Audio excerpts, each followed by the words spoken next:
Hello, hello, hello. Great day to everybody. I say great day because I don't like to have good days. I like to have great days. I like to wake up with energy and really, take advantage of my day. So hopefully my energy rubs off on you a little bit during this conversation. But I wanted to actually just take the next few minutes to discuss a really popular topic out there right now, which is weight loss, and it's posterized everywhere, right? It's all over TV, infomercials, billboards are advertising it now, and it's obviously all over social media and the internet. But I feel like there's a huge misconception when it comes to weight loss now, because the way that it's being portrayed in media is that if you want to lose weight, you should be looking like this celebrity, or you should be looking like this athlete, or this model, or this fitness model. And I think we've lost touch with what weight loss should really be about, which is just living a healthier lifestyle, which should be having a normal weight, which should be eating healthier, having a better quality of life, having a longer life, being able to just really spend the time with your loved ones and your friends and family that you want to, without having to worry about medical issues and things like that from having a bad diet or eating unhealthy. So I wanted to throw some numbers at you real quick, just to kind of help put in perspective a little bit. I actually read an article on the Journal of the American Medical Association, and the article is called "The Prevalence of Childhood and Adult Obesity in the U.S. between 2011 and 2012," and the numbers here are pretty surprising. So it basically said that more than one third of the U.S. adults are obese, and that number came to about 34.9, but the specific number came to 78.6 million adults in the US are obese. 78.6 million adults are obese, and that number is so staggering to me, because we know that obesity leads to things like heart disease, leads to things like certain types of cancers, to possible stroke, to type 2 diabetes. There's even actually it gives a link to a site here. I believe it's healthaffairs.org, and it speaks to the costs of people who have obesity. Basically, people who are obese have anywhere from $1,500 or more in medical costs per year than that of somebody who is not obese or has a normal weight or healthy weight. So, and that number just continues to get worse as you get older, because as you get older, your medical issues continue to rise if you're not really managing your weight and managing your situation. So, those numbers were pretty surprising to me. I wanted to throw out one more because I thought this one was just really surprising, because it puts it a little bit more in perspective. But I went to the Harvard School of Public Health. I went to their website and found an article about soft drinks and disease. And it basically says that 1 to 2 cans of sugary drinks a day, so 1 to 2 cans of soda a day, actually increases your risk of heart disease and type 2 diabetes by 26%. Okay, by 26%, just by having 1 to 2 a day. Think how much that adds up. And there was another study here that talks about this, a study that followed 40,000 men for 2 decades, or 20 years, and found that those who consumed an average of just 1 can of soda per day had a 20% higher risk of having a heart attack or dying from a heart attack than that of a man that rarely consumed those types of drinks. Okay, 20% higher risk of having a heart attack or dying from a heart attack just by consuming 1 can of soda a day. So I bring those statistics up to not use as a scare factor, but I really wanted to just show you how quickly it can add up, because that's not including, how like what else you eat throughout the day, and it's not including if you consume alcohol. That's not including if you live a sedentary lifestyle or if you smoke. There's so many factors, and they just stack up one after the other, and it happens so quickly. We don't really if we don't give the right amount of attention to it, it can really put us in the hole 10, 20, 30 years from now. So that's why I brought that up. I also wanted to go over real quick just some facts and misconceptions and myths that are out there regarding what to eat in order to lose weight and have or even maintain a weight and keep a healthier lifestyle, and also just some tips that you can use from your day to day stuff that'll help you get to your goals, or start to manage that even better. So the first thing I wanted to go over if you go to a website, it's called, um, the Institute of Medicine .edu. It actually gives you a recommended daily amount of the macronutrients that we should be having every day. It's like a daily reference intake, a dietary reference intake. And I know that everybody is completely against carbs. Nah, get them out of here. I don't want them. They're going to make me fat. They're going to make me overweight.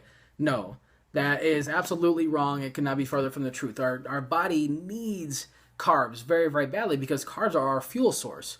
Okay, what happens when we eat carbs is they're broken down into simple sugars. Okay, and what our body will do is basically absorb those into the bloodstream, in which it becomes like blood sugar or blood glucose, and that gets into our cells, and our body uses that glucose for pretty much any activity that we do, whether it be jogging and working out, walking upstairs, or even breathing. Our body utilizes carbs and that glucose to be able to do every day-to-day activities. So we definitely need our carbs, and the ratio of the things that we should be eating go carbs, fats, and proteins. We should be having probably about 60% of our diet calorie intake every day should consist of carbs. About 25% should consist of fats, and 15% should consist of proteins.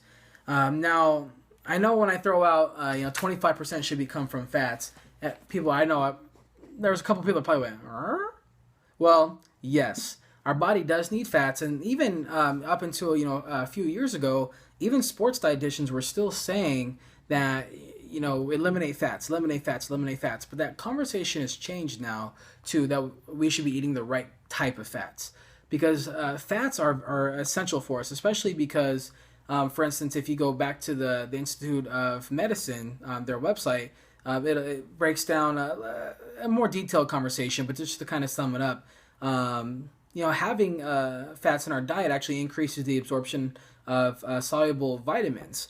Like vitamin A, for example, is a great thing that fats help with. And also, they're essential for other things in our body as well. Like, for instance, keeping us warm and preventing us from getting cold and things like that. So fat can definitely be used for good as long as you're eating the right type of fats.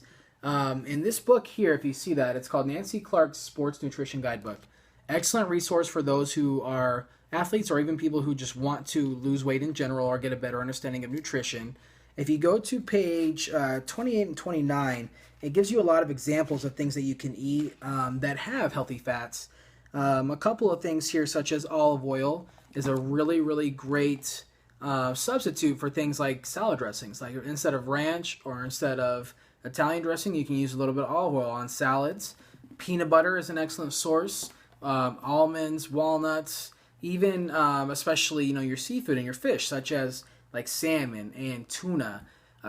Just 2 servings of those types of fish per week actually get you the type of heart healthy omega-3s that you want, like EPA and DHA. So definitely incorporate those because they're extremely important. The last thing I wanted to discuss in there was protein. I know that most people think that if they eat a lot of protein, they're going to get all kinds of muscle, right? Or, I know some of the athletes out there think that in order to gain muscle, they have to eat tons and tons and tons of protein, which is not really the case. Most athletes, honestly, should be eating probably, so let's put it in terms of this. The range should be about 0.5 grams to 0.9 grams of protein per pound of body weight that you have. So if you work out, very limitedly, if you're just a recreational exerciser, you'd probably want to be about 0.5, 0.6 grams per pound of body weight in protein. And if you're an endurance athlete or if you are somebody who's looking to gain muscle, then you want to be right around 0.8 or 0.9 grams of protein per pound of body weight. And that'll give you the essential amount, because anything more than that, your body honestly is not even really going to use. Because even in one sitting, I know of a couple of guys who before have had 30, 40, 50 grams of protein just in one sitting, and the majority of that's going to waste because your body can only actually utilize protein in about 20 to 25 grams at a time. Maybe 30 if you're a bodybuilder, but Normally 20 to 25 grams of protein is as much protein that your body can actually break down and utilize in one sitting. Anything else more than that is wasted. So you're wasting your money and you're wasting that time, preparing that protein or whatever you had to eat. So definitely keep that in mind. Those are the three things you want: the carbs, the fats, and the proteins.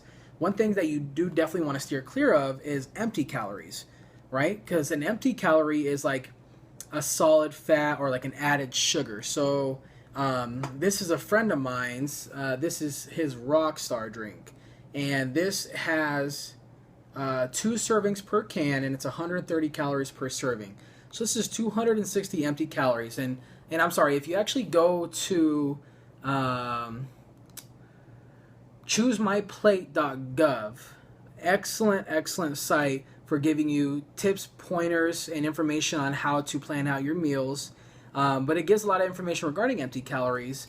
And an empty calorie is essentially calories that have no nutritional value whatsoever.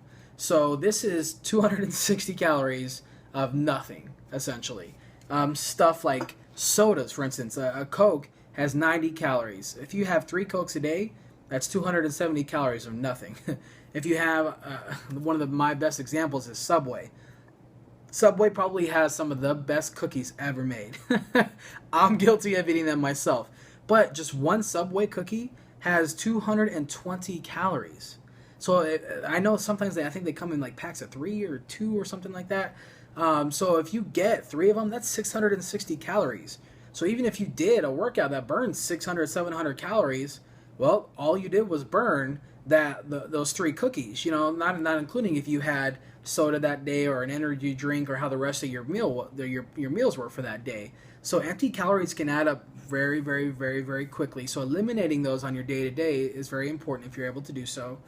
3 other really quick tips I wanted to share with you. These are stuff that you can do pretty much on your day-to-day to help with your weight loss and just living a healthier lifestyle.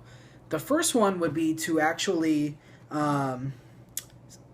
what I do that really, really actually helps me helps me out, is to write things down. So like, for instance, here, I have 2 different whiteboards. This one, you can't really see it, I guess it's kind of big. But these are all the days here, and I actually keep track of the weight that I lose per week. Normally trying to reach about a pound, maybe a pound and a half.